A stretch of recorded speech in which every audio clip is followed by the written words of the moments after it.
Chères apprenantes, chers apprenants, bienvenue dans une nouvelle séquence concernant la programmation Logo. Je vais commencer premièrement par la correction de l'exercice de la séance précédente. Donc, il s'agit de construire un rectangle de longueur 300 et de largeur 150 en utilisant le langage de programmation Logo. Origine permet de renvoyer la tortue au centre de l'écran. Donc il existe plusieurs solutions. Je commence par la solution numéro 1. Donc je vais utiliser la primitive pour avancer de 150 pas. Puis je tourne à droite 90 degrés. J'avance 300 pas en avant.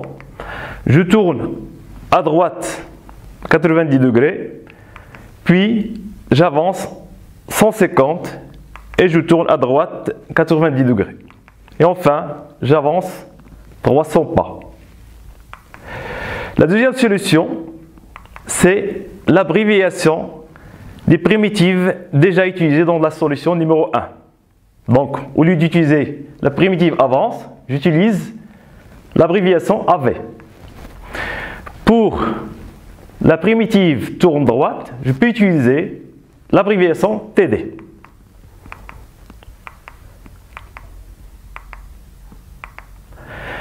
Vous pouvez remarquer que les deux dernières instructions, on peut les remplacer par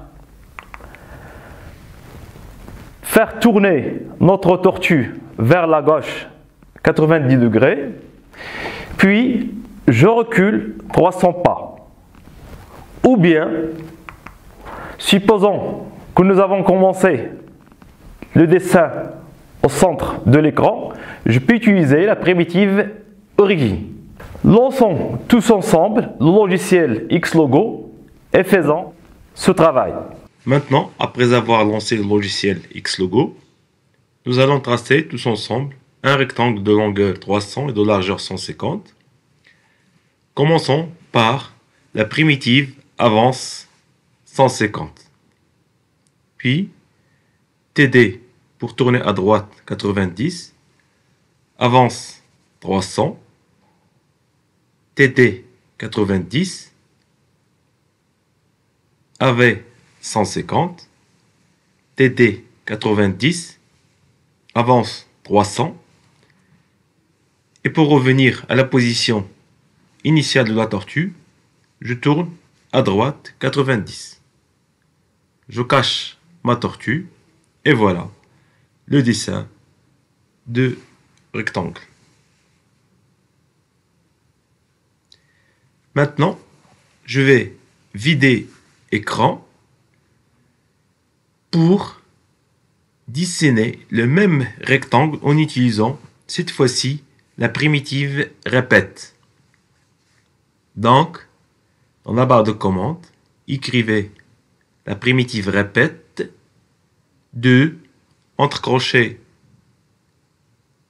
AV 150, TD 90, AV 300, TD 90. Fermez le crochet et validez. Donc nous avons tracé encore le même rectangle en utilisant la primitive répète. Essayons maintenant de dessiner le rectangle en utilisant une procédure rectangle. Ouvrons tous l'éditeur de procédure. Je commence la procédure par le mot pour, suivi du nom de la procédure rectangle. Je fais un retour à la ligne. Primitive répète 2 fois. J'ouvre le crochet AV 150, TD 90, AV 300, TD 90. Je ferme mon crochet et je ferme la procédure par le mot fin. J'enregistre et je vais appeler ma procédure dans la barre de commande. Donc saisissez rectangle, je valide par entrée et vous voyez que la tortue a dessiné un rectangle de longueur 300 et de largeur 150 en utilisant cette fois-ci une procédure rectangle définie par l'utilisateur. Essayez chez vous de dessiner le même rectangle en utilisant les autres primitives vues pendant la correction de l'exercice. Maintenant, on va entamer la séance d'aujourd'hui. Donc, il s'agit d'une nouvelle notion concernant la notion de données et de variables. Dans la vie courante, on est habitué à utiliser des outils pour garder, déplacer, manipuler des objets sans les perdre. Comme exemple, des sacs pour garder du blé, une trousse pour garder des affaires, un cartable pour garder des cahiers. Donc il en est de même en informatique. Un programme informatique a besoin de stocker temporairement des données pour pouvoir les utiliser pendant le déroulement ou bien l'exécution du programme. Cet espace qu'on réserve au niveau de la mémoire vive de l'ordinateur s'appelle une variable. Donc bon à savoir, pour entrer en mémoire une donnée, on doit tout d'abord créer cet espace mémoire et donner un nom à cet espace. Donc, une variable peut être caractérisée par le nom ou bien l'identifiant, qui est toujours un nom symbolique qui représente la donnée.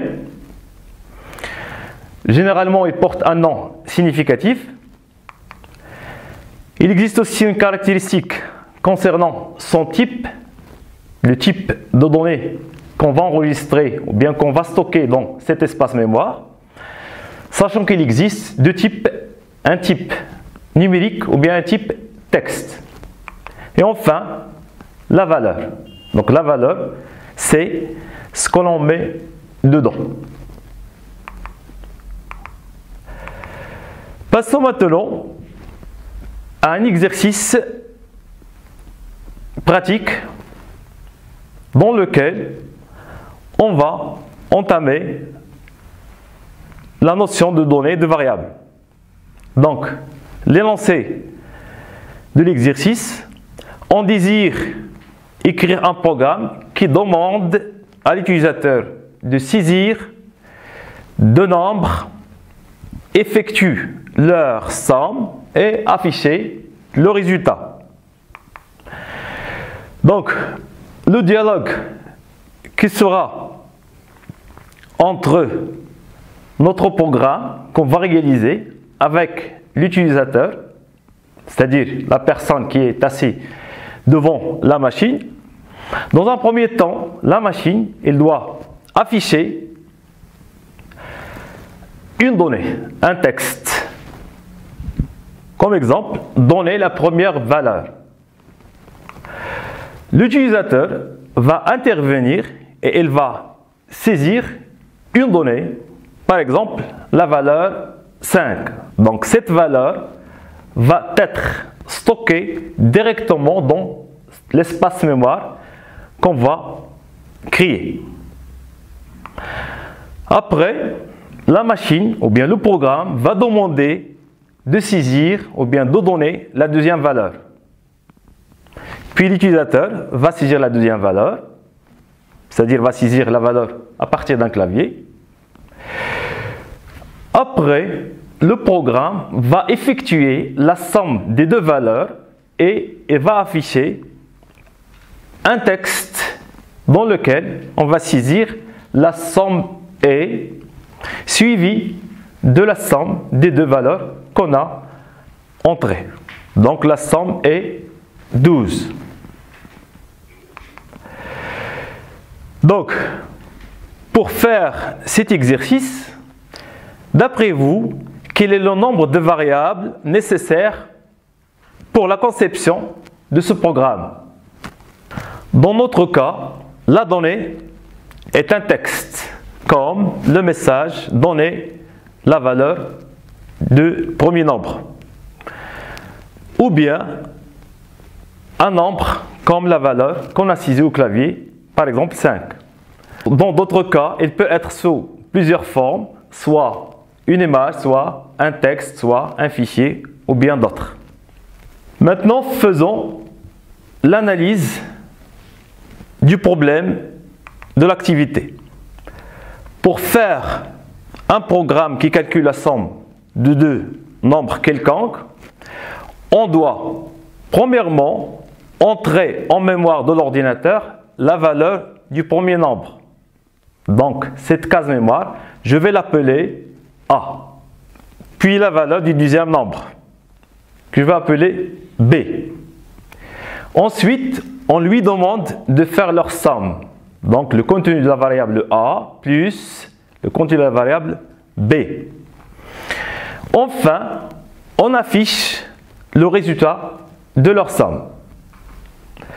Donc, on aura besoin de trois variables, les deux opérandes A et B, les entrées, et la somme S qui est le résultat. La variable S peut être utilisée en lui affectant la somme de A plus B, sinon je peux afficher directement la somme de A plus B sans passer par la variable S. Donc, ce qu'il faut retenir de tout ceci, qu'il existe des instructions d'entrée et de sortie. Donc, les instructions d'entrée, on les appelle la lecture, de sortie, on les appelle l'écriture. Donc, elles permettent à l'ordinateur de communiquer avec l'extérieur. Donc, les instructions de lecture permettent de récupérer les valeurs à partir d'un clavier, d'un périphérique d'entrée comme un clavier. La sortie ou bien l'écriture, elle permet d'écrire ou bien d'afficher des résultats à l'écran. On utilise la primitive lit entre crochets le message à afficher dans la boîte de dialogue, suivi de guillemets et le nom de la variable qui va recevoir cette valeur. Exemple, lit entre crochets, donner la première valeur suivie du nom de la variable A. Idem pour la variable B, on écrit la primitive lit entre crochets, le message à afficher sur la boîte de dialogue, donner la deuxième valeur, puis guillemets B. Donc pour afficher la valeur d'une variable, on utilise la syntaxe suivante. Il s'agit ici d'une sortie, d'un affichage sur un écran.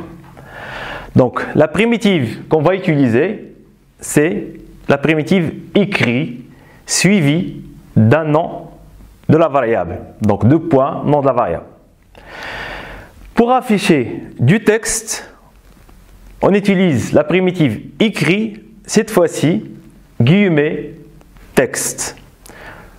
Je précise ici qu'il s'agit d'un seul bloc de texte.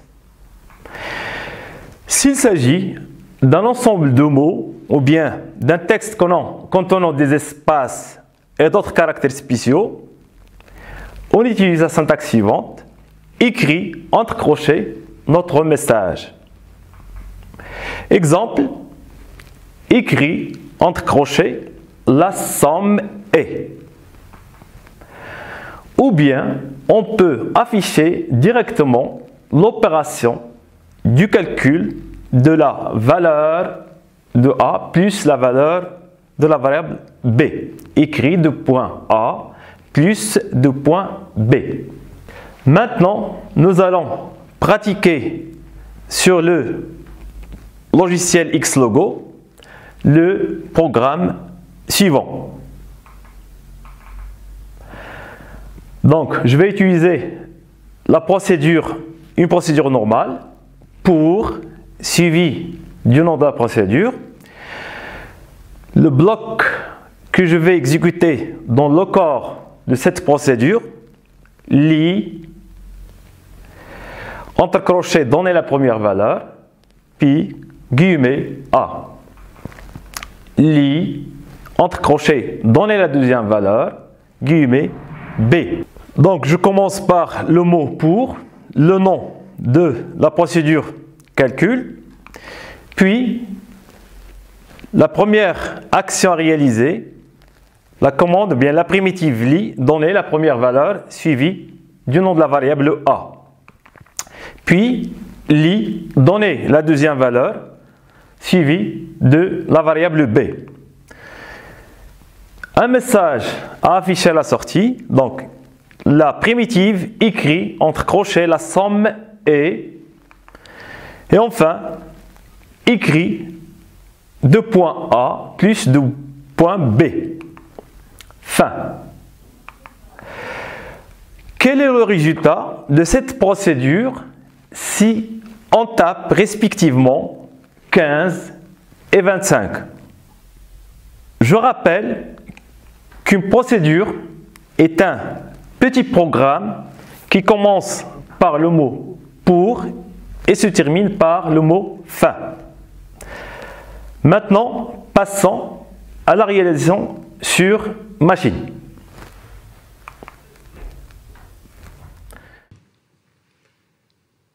À l'ouverture du logiciel Xlogo, nous allons accéder à l'éditeur de procédure. Commençons par la définition de la procédure. Donc je commence par le mot pour, suivi du nom de la procédure que je vais appeler calcul. À la ligne, la primitive lit, entre crochets, donner la première valeur. Espace, guillemets, le nom de la variable A, qui va contenir la valeur du premier nombre. À la ligne, la primitive lit, entre crochets, donner la deuxième valeur. Guillemets, B.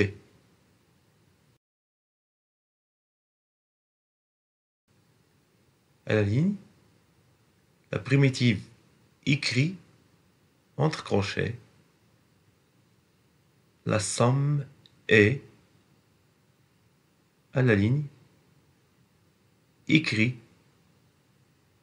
je vais appeler la variable A en utilisant deux points A plus opérateur d'addition plus deux points B. Fin de la définition de la procédure calcul. Enregistrer. Donc nous venons de créer la procédure calcul. La procédure calcul peut être utilisée maintenant comme étant une primitive du langage. Essayons d'exécuter cette primitive. Donc, la barre de commande saisir la primitive calcul. Une boîte de dialogue qui s'affiche, donc le titre et le suivant. Donner la première valeur avec un champ dans lequel on va saisir la valeur de A. Si c'est par exemple 15, OK. Une autre boîte de dialogue qui s'affiche, dont le titre est donner la deuxième valeur. On va saisir maintenant la valeur 25. Je valide par OK. Et le résultat qui s'affiche dans la partie de l'historique. Donc la somme est 40. Vous pouvez faire n'importe quelle somme de deux nombres en utilisant cette procédure calcul. Maintenant, je passe à une autre partie dans notre cours, c'est l'affectation. Donc l'opération qui consiste à attribuer une valeur à une variable s'appelle l'affectation. Une variable est définie et initialisée par la primitive done. Donc sa syntaxe, primitive done, suivie du nom de la variable avec les guillemets, puis la valeur à affecter à cette variable. Donc, dans cet exemple, nous avons une boîte ou bien une variable qu'on peut assimiler à une boîte dans laquelle on va stocker la donnée valeur. Donc cette opération qui me permet de faire ou bien de stocker la valeur dans la boîte variable, ça s'appelle l'affectation. Nous avons assimilé ici notre case mémoire comme étant une boîte. Donc pour affecter une valeur à la variable, on utilise la syntaxe donne, le nom de la variable suivi de la valeur à affecter.